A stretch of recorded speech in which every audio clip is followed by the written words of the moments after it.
Austin, Turp Daddy Slim, April 12th, it's going down. Turp Daddy Slim, Wolverine #2. How you doing, my man? Living the dream, brother. It's the bearded bitch.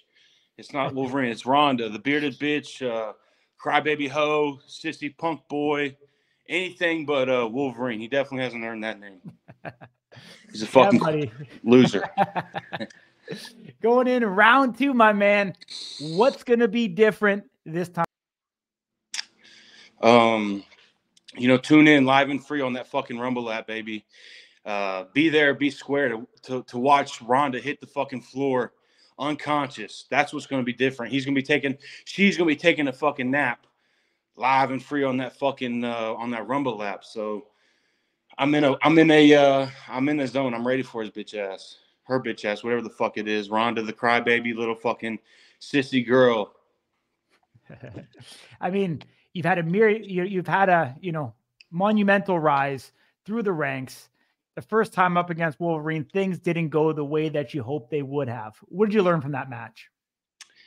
A lot I learned from that match. I went in that match and had an idea of trying to take him off guard and trick him. And the first 2 slaps first 2 strikes, they weren't even slaps. I didn't even hit him.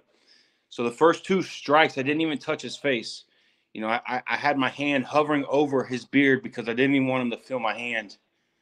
There was a lot of things that I went into that match, with like just too much thought put into them.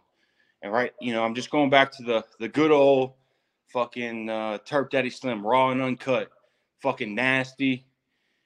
I'm not trying to do anything fancy, nothing fucking, no funny tricks, nothing. No, I'm not trying to do nothing fancy. Just going out there and knock this fucking sissy boy out. Yeah, that's it. Put him back on his knees. Pleasing his boyfriend, wherever the fuck they do that shit at.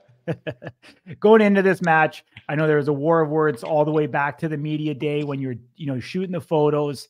Ron didn't play into it too much, but were you actually excited to see some fucking enthusiasm of him up there on stage trying to match your energy? Fuck yeah, I was. Fuck yeah, I was. I loved that shit from him, and I champion that. That's what I want. I hope she brings that shit. I hope she brings it again 10 times more. Because if anything, it was weak what he did bring. It was only because he didn't bring anything of himself. I made him act that way.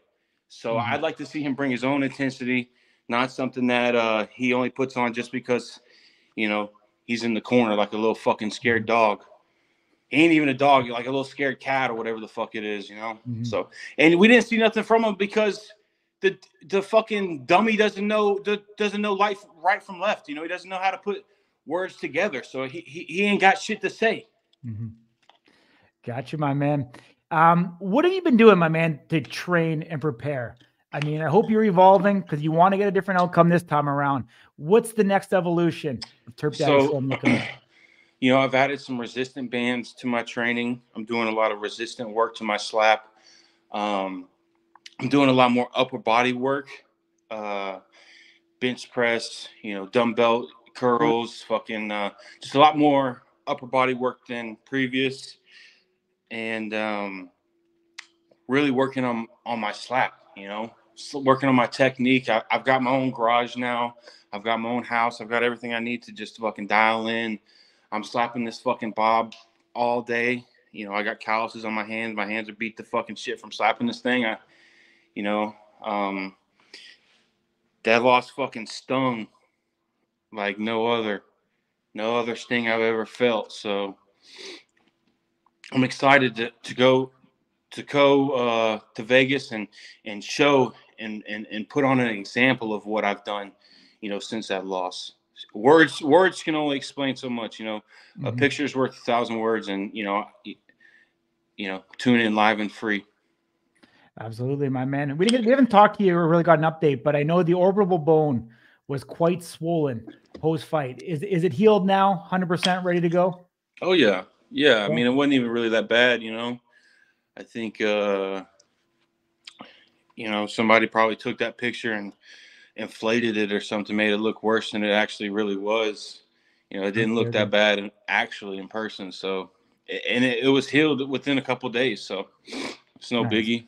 Nice. I mean, I'm a swamp savage, dog. You know, I got fucking dirt water running through my veins. So it's going to take a lot more than fucking some crybaby hoe. Yeah. Ronda. 100%. I mean, what'd you think about those strikes? You know, it's fucking, you're not going to, I mean, what's the point of hitting somebody so, you know, close to the eye, you know? It didn't he could do whatever he wants. I mean, I'm not going to say it was a dirty hit or, you know, anything, but. Yeah. I mean, you know what? I mean, even, you know, Ronda even admitted that he hit you high and he felt bad on that one. So obviously it was off the mark. So he's a pussy. He's a pussy. I wouldn't have felt bad for shit. If I would have fucking knocked his head off because I accidentally hit him the wrong way, I wouldn't have felt bad. I would have kicked it to one of his fucking people in the crowd. Yeah. Well, I mean, as you said, I watched back the fight. Obviously you missed those first two, you know, strikes because of, you know, obviously you weren't able to get your placement correct. You doing anything different this time around? Like, what are you going to do to make sure you don't waste those rounds? I mean, I've been slapping my bob, you know, tons. I've got, you know, resistant bands now that I'm doing to work with my slapping. Because I'm tying the bands to my toolbox. Yeah. And then fucking slapping, you know, doing my technique. And then slapping the bob without the bands. So I'm just, you know, honestly, tune the fuck in, C-Money. Tune the fuck in. Be there, be square. You know, you're good. The people of the fucking slap spectrum watching right now, download that. I know you got that fucking app, so you're going to be there. Tell everybody you know to download that fucking app. Tune in live and free, April 12th, and then everybody's going to see what the fuck Turp Daddy Slim means by Ronda's a fucking bitch. If they didn't watch the previous match when he's up there crying the whole fucking time. Is there some extra motivation this time around? Yeah, bro. I just fucking lost. There's definitely some extra motivation. And I got a mortgage now. Yeah. So, you know, and a wife. And, you know, I got a lot of things to live for. And there's a lot of good pressure on me right now. And live and free on that fucking Rumble app, baby. Yeah. It's going to be displayed out there for everybody to see. Are you welcoming that extra pressure? You know, when you started your career, you know, it was kind of you for yourself and you were kind of doing it for, you know, just you. Now that you got these extra responsibilities on top of you, you feel like it's giving you that extra little determination inside of you to train harder and push further? Yeah, for sure. And I think, you know, even some of the negative things that I might have let go on where slacking might have been something where I was comfortable with just because I might have felt like I was in a certain position. You know, reality has kind of been put in front of me to where I realize now, you know, this is just the beginning, dog. You know what I'm saying? Like, they could find a Turp Daddy Slim 2.0 tomorrow. You know what I mean? Like, so there's no getting comfortable. And I think, you know, with the applied pressure that like life itself has just put on, and I've, you know, I've obviously put it all on my, you know, I've obviously welcomed it. You know, it's not like I fucking, you know, it's hit me by surprise. I've said yes to everything. So, and I love the pressure. Pressure is what builds diamonds. And that's what's making me work harder and do more with this opportunity and this idea of what I could do with, you know, being a power slap striker. You know, there's a lot of motivation that comes with it. You know, there's a lot of motivation that comes with having that extra pressure of a family, a wife, a mortgage, you know, people, you know, maybe not expecting, but people looking up to you and cherishing your accomplishments. You know, you don't want to let nobody down. Yeah. And it's easy. Just fucking bust your ass and have fun. It's that easy. It's that easy. Man. Totally. So 2 other things I want to touch on. What do you think about power slap getting sanctioned in the state of Florida? Bro, I fucking love it. Bring that slap stage to the fucking swamp, baby. I cannot fucking wait. Let's go. That was a fucking power move. The fucking Sunshine State definitely slaps. Everybody who's ever been in the fucking Sunshine State has been immediately slapped by the heat. So they know what it's like. No better place, no better fucking state, and all 50 of the U.S. to come to, but FLA, baby. You know what it is. Absolutely, my man. You know, obviously you got to take care of business first, but how hard will you be pounding that phone to get on that Florida card when it does come? Bro, I'm not a beggar. I don't beg. I'm gonna get out there and work my ass off come April 12th and make a reason for them to put me on that Florida card. You know, I'm not gonna be fucking hitting nobody up. I'm gonna go out there and fucking work, and you know, put on a show so I can be on that card. That's how you get. That's how I would imagine shit gets done. Like getting, you know, not fucking asking, just going out there and damn near taking it in a certain way. 100%. Let's talk about Power Slap 6. Both you and Rhonda were the coaches for the event. I got to say, buddy, watching you, my man, you know, you might have your second calling there, buddy. You seem to rise to the occasion. Thank you, bro. Thank you. But I can't. What was he was a water girl out there. She was a water girl. It wasn't much of a coach. I mean, he was a fucking. He was Rhonda. You know, I don't know what.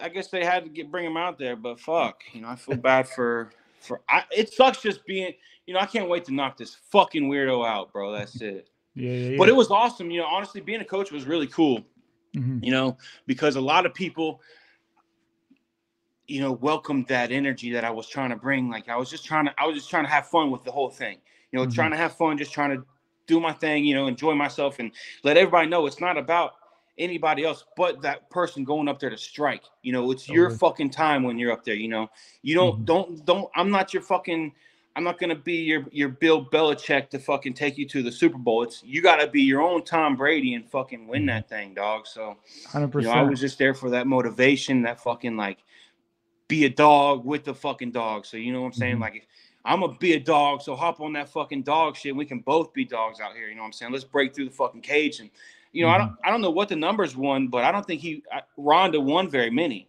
Yeah, I was going to say, I think you definitely have the upper edge. I don't know what it was, but you definitely came out on top by a pretty wide margin. The blue and I had a few DQs and shit, so like he got a few off of default. Yeah. Well, now that I got you, because I'm still not sure on this one. What did you think of the MCK Manu stoppage? Was it warranted or what, or could he have continued? So being up there, you know, so from looking in, it's easy to expect like why didn't he continue? But being up there, he wasn't being responsive to the ref. You know, he just couldn't hear. So you know, after everything was done and like you know, everybody had already the decisions have been made. He was able to hear again. You know, like it was just his ears came back too late. You know what I mean? Gotcha. Like the ref was sitting there talking to him, bro just couldn't respond to him. He just kept saying, "I can't hear, I can't hear, I can't hear." And you know, my best advice, I don't know if this is even good advice or, you know, maybe just act like you can hear. Just throw your fucking thumb up and just say yes. Let's fucking go. You know.